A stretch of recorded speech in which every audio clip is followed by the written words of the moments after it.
বন্ধুরা আজকে রান্না করছি চিকেন কষা আর হচ্ছে ফ্রাইড রাইস। আজকে রবিবারে মানে একটা না একটা কিছু থাকবে রবিবারে, হয় বিরিয়ানি নয় ফ্রাইড রাইস নইলে পোলাও, কিছু না কিছু থাকেই। তো আজকে হচ্ছে fried rice, mixed fried rice আর হচ্ছে চিংড়ি নেয়া এমনি ডিম আর এগ দিয়ে। আর হচ্ছে চলো মা দেখো কি করছে। মা এখন ঝাঁটিয়ে বিদায় করছে সব ময়লা ঝাঁটিয়ে বিদায় করছে। মার ঝাড়ু মেরে ঝাঁটিয়ে বিদায় করে দিচ্ছে সব, যারা এখন ময়লা ফয়লা পরিষ্কার করে নিচ্ছে। আর আমি এদিকে করছি দেখো, মার ঝাড়ু মেরে ঝাঁটিয়ে বিদায় কর, একটা গান আছে না, সেরকম অবস্থা। আমি রান্না হয়ে গেলে তোমাদের অবশ্যই শেয়ার করব কি রান্না করলাম।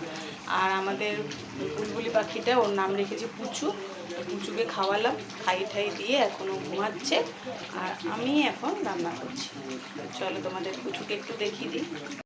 আমাদের পুচুকে দেখিয়ে দিলাম তোমাদেরকে, ওকে খাওয়ালাম এক্ষুনি, খাইয়ে আর এখন তুলোর মধ্যে দেখো শুয়ে আছে, ও ঘুমাবে, চুপ করে ঘুমাচ্ছে। আর এই ঝুড়িটা দিয়ে ওকে চাপা দিয়ে দিচ্ছি এত উড়ে না যায়, উড়ে পাখার মধ্যে গেলে না হয়তো তখন অসুবিধা হতে পারে, তাই এই ঝুড়ির মধ্যে রেখে দিয়েছি।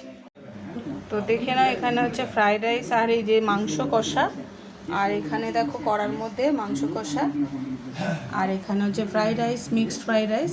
দেখে নাও ডিম আর চিকেন দিয়ে। ভালো লাগলে একটা সাবস্ক্রাইব করে দেবে, তোমাদের শেয়ার করবো বলেছিলাম তো করে দিলাম দেখো, সানডে স্পেশালে। তো চলো টাটা। দেখো তোমাদের দাদা খেয়েও নিচ্ছে আর বলছে তো হেভি টেস্ট হয়েছে। দেখে নাও বন্ধুরা, ভুড়ি ভোজ হচ্ছে।